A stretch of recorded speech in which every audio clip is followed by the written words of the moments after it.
All right, welcome to another series on cybersecurity. Specifically, this one is going to cover Chapter 7 for those who are studying for the CompTIA Security Plus. This is chapter number 7, which is authentication. It's a normal, a very important cybersecurity concept. This is again information on how to reach me, my bio there.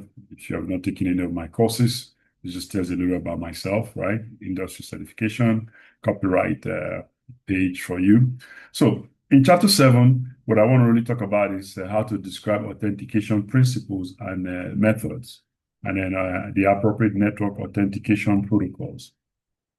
So in module A, you hear about authentication factors, the steps in the AAA process, how do we choose the proper factor and credentials, and of course describe what's called single sign-on and federated identity, so SSO and federated identity. So a very important concept in cybersecurity is the AAA. The process is authentication, authorization, and then accounting. So when you say, I am Alex, I'm identifying myself, usually by my email address. But then I have to authenticate myself. I have to prove who I am. So the verification of my identity using my password, right, in combination obviously with my username or my ID card, that is authentication.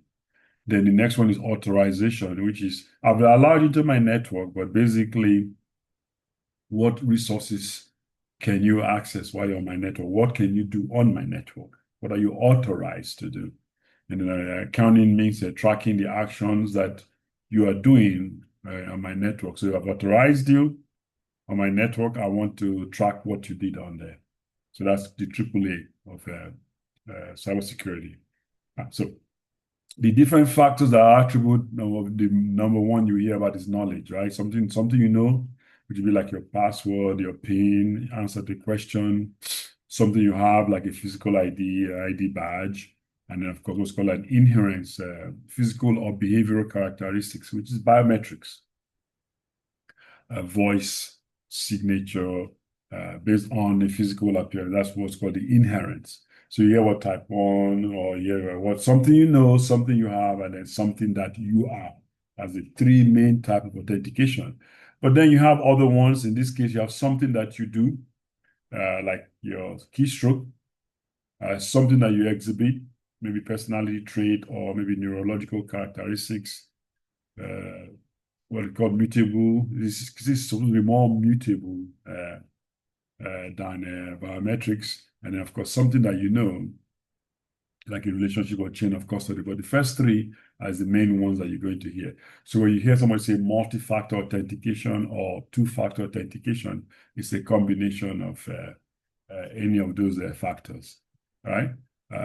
This is just if we're discussing how the basics of authentication, just be able to remember what we just talked about. The concept about credentials, where you say, oh, somebody has stolen my credentials, the thing I want you to keep in mind here is that when you authenticate to a computer or any other electronic, this needs to be digitized somehow. That's what we're talking about. How do we credential you, if you want to say that? So even if I'm reading your biometrical information, such as your fingerprint, I'm going to have to turn it into some kind of digital map that can be compared against one stored on a device for future reference. So normally it's easier to enter credentials in a system when they are digital data in the first place, so I can compare them. That's all it's talking about here. So the credentials has to be combined into a digital format. For password, these are the best practices in NIST Special Publication 800. Authentication system not have a minimum length, at least 8 characters, but allow for very long password up to at least 64 characters. But the problem is the longer it is, the more people are likely to write it down somewhere. And of course, you should always screen the password against a list of common and compromised passwords to prevent dictionary attacks. You should be able to copy and paste your password like into a password field from like a password manager application. Your password should not expire since it makes it harder for users to remember them. and choose minor variation from there, like add 1 or add 2 or add A or B after that. So these are like best practices that the NIST has recommended. For password authentication, you can also use facial recognition to unlock your phone by looking into the camera. Of course, using your key, sign on the website by entering like your email address. These are other ways that you can authenticate your password. On the issue of digital credentials, just be aware what's called like a static code, your passphrase, digital certificate. I think we covered that in cryptography. If you have not seen the video on cryptography, look at it as to a digital signature, digital certificate. And of course, one-time password, authentication token, security key, smart cards. Then you hear what's called on the one-time password, there are different ways or terminology that you should be aware of for the exam. The HOTP or the TOTP. So the HOTP, which is the hardware-based authentication password, you hear the word says a moving factor. It's like a canon. And then when you need a new OTP, it generates one for you. The time-based one, which is kind of based on the HOTP, it gives you a secret, but the moving factor is like a time-based. So the difference between the HOTP or the TOTP is time or hardware. On biometrics, just remember this thing here. Fingerprints or palm scanners measure unique patterns in your human hand, right? Of course, retinal ones measures blood vessels in the inside of your eyes, and then iris looks for patterns in the iris of your eyes. So if you take the advanced cybersecurity course, you need to know the difference between a retina scanner and an iris scanner. Figure out a way to remember. A retina with blood vessels, iris is more around your eyes. So normally for facial one, obviously we compare an image of the face against a known photo that was stored. Voice combines biometrics and behavioral characteristics to compare human voice to recorded sample. The one here, this gait looks at your body motion, like how you walk. If you ever see, I think it was Mission Impossible, Ethan Hawke was able to get into a system based on how he pretended to walk like the person. So that's another authentication factor.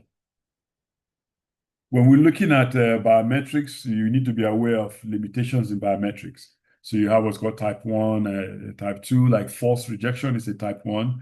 False rejection, I am the person, but it rejects me because maybe the reader wasn't convinced that my face matched. This is kind of annoying, right? I say it's more frequent when tolerance are like very tight. Then the false acceptance, I think this one is a little more dangerous. The other one's annoying, but false acceptance is, it is not me, but it allows me in. So you mistook me as the real person. So this is more frequent against when tolerance are loose. So compare the two and figure out which one do you really rather have in your system. So that was our false type 1 and type 2. So attestation basically remotely demonstrated an application or a computer meets a security baseline and of course has undergone whatever you need to make sure that the security protocols have not been tampered with. Single sign on SSO, we all use it all the time. Say me here, I'm on the left-hand side, or you have SSO. When I sign, like I have the intranet, right? You have the issue tracker and then maybe customer relationship app, CRM app. And because I've signed in, I can have access to other resources on the network. You know, you sign on to maybe Google account, you get access to Dropbox and then a Gmail. Just understand the limitations of that, which means if you compromise that credential, then you have access to all of those resources. That's the danger. It's convenient, but it has the drawback. Now, Federated is for different organizations. Look on here, you see Java, Tucana.com, HR, and then the sales. These are like all related, right? So they have like a trust relationship, explicit trust relationship. So because I can log into one site, I can log into another site, even though they're subdomain, right? It's transitive trust or explicit trust in there. So many times you see organizations, they have, maybe they share some resources. You log into one, you can have access to the other one. The question becomes here, which authentication factor do you prefer? Which one do you think is stronger? Which one is weaker? We will tell you that passwords are weaker. A little review question. What AAA element specifies the exact resources a given principal is allowed to access? Choose the best resource. What you can access. That obviously means what are you authorized to access. That's why C is the correct answer. All right. You require users to log on using a username, password, and then a rolling 6-digit code sent to a key fob device.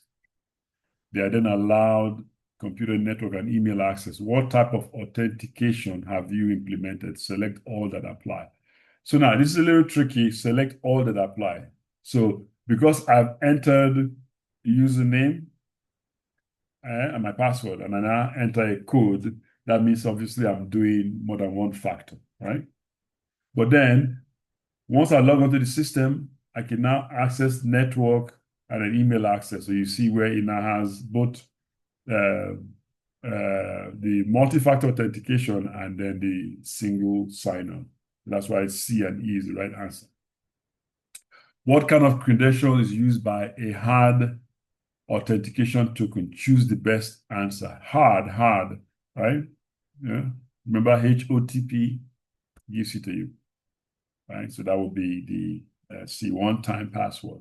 Like if you go to some banks, they give you a little thing, you attach your keychain, you push it, and it gives you one-time password.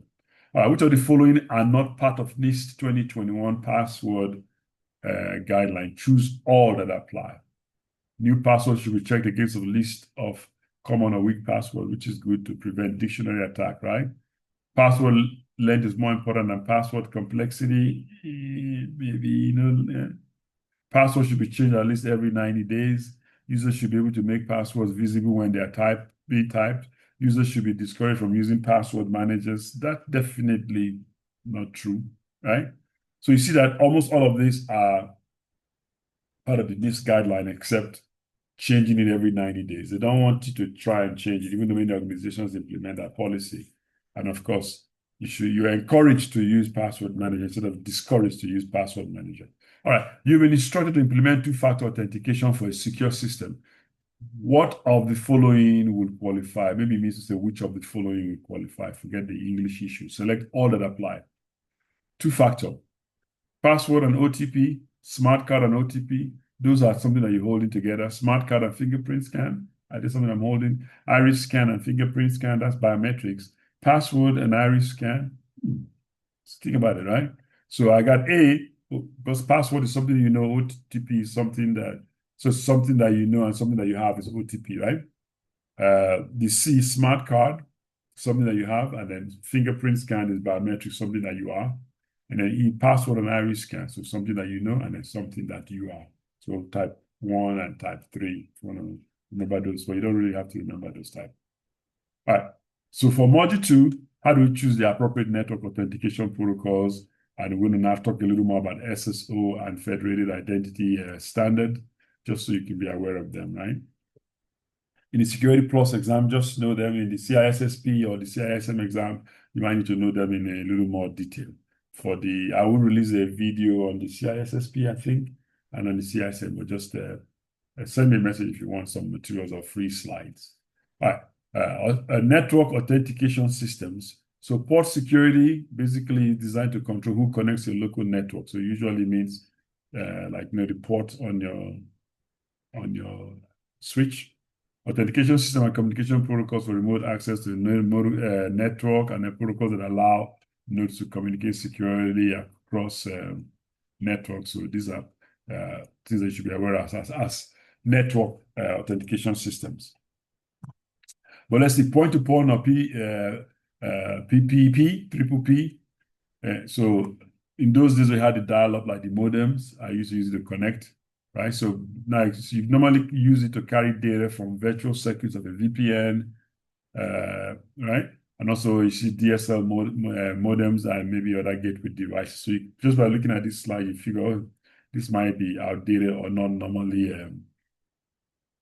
used as much today, right? But sometimes you can have it on top of other protocol. But look at this two here, what I need to do about the PAP, CHAP, and EAP. Let me distinguish quickly for you. PAP is oldest, right? It has a two-way handshake.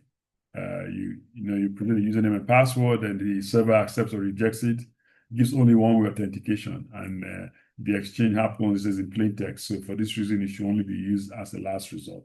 It's not recommended. The CHAP is three-way, right, involving shared key and secret key. So this is more secure than a PAP, but still has some vulnerabilities. It doesn't provide what's called mutual authentication. And of course, the EAP, this one is used for as a PPP extension for wireless authentication. Radius. So here we're going to talk about radius and TACACS. So just remember the words. Radius came up from initial dial-up. That's where the D in the name, right? DIU, remote authentication, dial-up user service. The whole idea was to provide full AAA support for dialing users in the network. So if you're old enough, you remember those of AOL, where you hear the but anyway, you have the server here. You as the client, you're trying to log in, right? You will now go to the server, and when it approves you, then it can allow you to the local area network or to the resources you're trying to get. That's in a simplified way, right? That's the authentication process. So when you connect, the NAS requests the information, it sends the request to the server evaluates the credential. If it's okay, to access, accept request, and then respond by allowing you to get the resources on the network. Now you have the TACACS, Terminal Access Controller, Access Control System. A lot of words, and then the newer version, Plus. The advantage over Radius. So why Radius uses UDP, TACACS uses TCP port 49. TCP, right, with a three-way handshake, UDP, fire and forget for like a video. TACACS encrypts the entire access request packet. Yeah, it just tells you also that while Radius combines authentication and authorization into a single step, TACACS separates all three steps of the AAA process. And TACACS supports more non-IP protocols, it's just telling you in there. All right, diameter is just another alternative to Radius, right? It's named for how it's twice as good as Radius, the diameter. That's I think really what I want you to know. Well, it can be used as a replacement for Radius. So most of the time, if you see an exam question, it will be mostly on TACACS or Radius. But just understand diameter being a replacement for it. But network access control, NAC. When we talk about NAC, think about who am I going to allow to access my network? So the whole concept about NAC is to restrict who can join my network by authenticating the user and verifying that endpoint device. So it combines the AAA system along with your network segmentation. So it means that maybe I have the admin on one side, HR on another side, or students on one side, instructors on one side. So you sort of hear people say network access control, network access protection, but the whole idea is that how am I going to decide who's going to get onto my network? I evaluate every single attempt to access my network resources to make sure that that person or that client is actually authenticated. Right? So you have permanent or persistent approach. For the exam, if you hear network access control, just understand how do I decide who's going to access my network and what they can do while on my network. So this is a diagram of how things that you have. You have what's called a supplicant, right? Which would be your laptop, for example, that I want to connect to the network. You have the authenticator, maybe the switch or wireless access point as between the supplicant and the local area network. Right? Then, of course, you have the authentication server, a radio server that's using EAP. Remember EAP for wireless, and I can now allow you to my network. There's an exercise for using one of our lab interfaces. How do you install a radio server? It's pretty much straightforward there. Lab. So when we talked about cryptography, we said symmetric and asymmetric cryptography. And we said symmetric was one key. Part of the problem with symmetric cryptography is how do I send you the key, right? So the key exchange, you hear about the key distribution center. But look at this diagram of the Kerberos, right? Kerberos is from the three-headed Greek dog from Greek mythology. That excuse me, I don't want to offend anybody, but it guards the entrance to hell or Hades, right? Some would say Hades is not hell, but anyway, here's the client. You got a switch, got a resource server. I want to get in. So the Kerberos here, you have what's called a ticket granting server and authentication server here. Just understand the whole idea is to authenticate the user into the network, right? So we use Kerberos to allow you to come in, right? The complicated way, so let's go through this six-step process. So Alex is sitting off here. I'm going to go to the authentication server. He's going to send me the ticket. I'm going to now go back to the ticket granting server. Now it gives me a ticket. I'm going to now give it back to the resource server to allow me to have access to that resource on the network. Kind of, some people say it's a convoluted process, but does understand that's basically what Kerberos is doing for us to use a centralized system to authenticate people into the network. There's an exercise for you to see the settings. LDAP, Lightweight Directed Access Protocol. Remember the X.500 standard, if we didn't mention it, but if it's just directory access protocol, how do you get into like a directory database with all directories, like list of users and resources on my network? So it's usually used as a central place to store and manage usernames and passwords, or who's going to access my network. And then you have another one called SAML for SAML,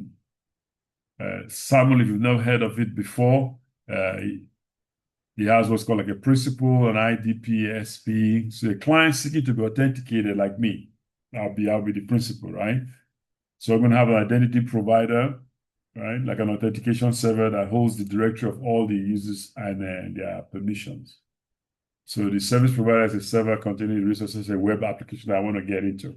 So look at this diagram here again, almost like the Kerberos. Me, I'm sitting down here. I want to access some resources on the network to be a web application. So I'm going to now get authenticated using the identity provider. You have what's called identity assertion. If it allows me, if it says, hey, that's Alex based on the username and password that is stored, then I can have access to the resources I am seeking to get into, right? Open authentication, OpenID are just another way of implementing authentication. In here, you see me here, I'm sitting down, I want to get into the network. It's just going to authorize me to have access to the resources that I need. In the exercise, you have looking at the Access directory objects. Just a quick review. I went through that really fast, but for this module B, the whole idea is what are the authentication protocols, especially in a network setting? Am I going to use Kerberos? Am I going to use Radius? Am I going to use TACACS? And which one has a AAA? Which one has encryption for me to allow you into my network, right? Say part of network access control.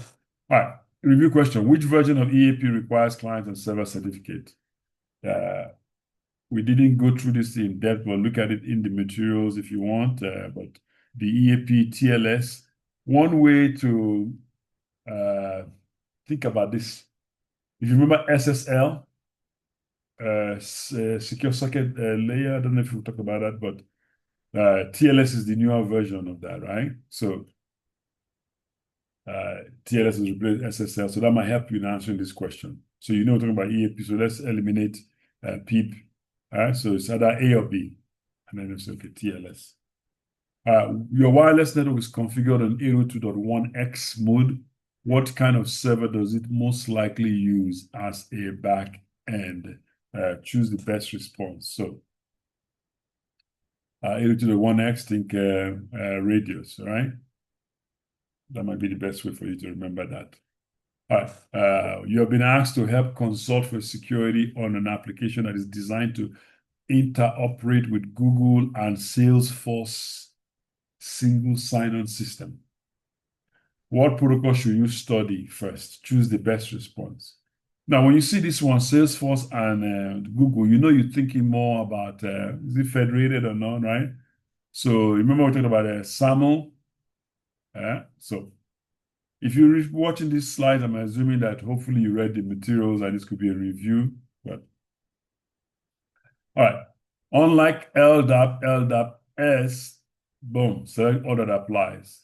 Complete sentence. Includes SSL or TLS encryption, is compatible with unit-based operating systems, is safe for use on public internet, uses port 389, uses port 636. Oh, please, if you're taking the Security Plus exam, try to learn the port numbers. The 0 to 1023, the well-known port numbers, and know the registered port numbers, and then the dynamic port numbers. You remember, we've gone through like 20, 21, 22, 23. You need to know this to pass the exam. But generally, if you're going to be a security practitioner, you need to know the main port numbers, right? The difference between like port number 80, port number 443, difference between 22 SSH and 23 as in Telnet. All right, so let's pass this question. LDAP secure, that's what LDAP-S means. Secure means that it's going to probably have the SSL for the older one or TLS for the newer one. So that's why A is one of the options, right? And then to know E, you needed to know the port numbers, right?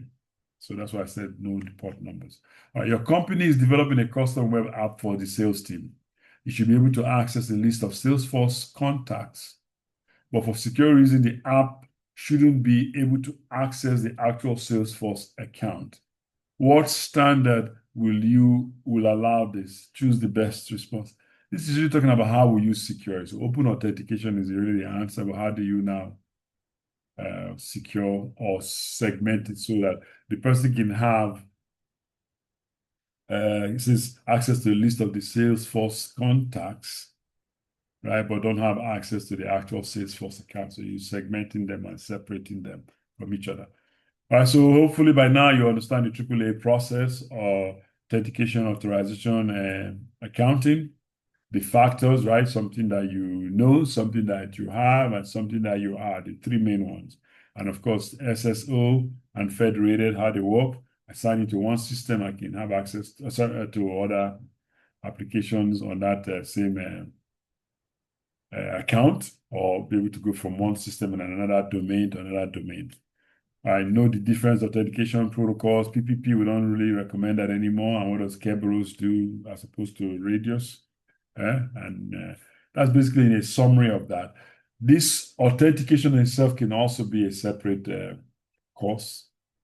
I think it would be a 3-credit course. It could be taught as 2 weeks serious course.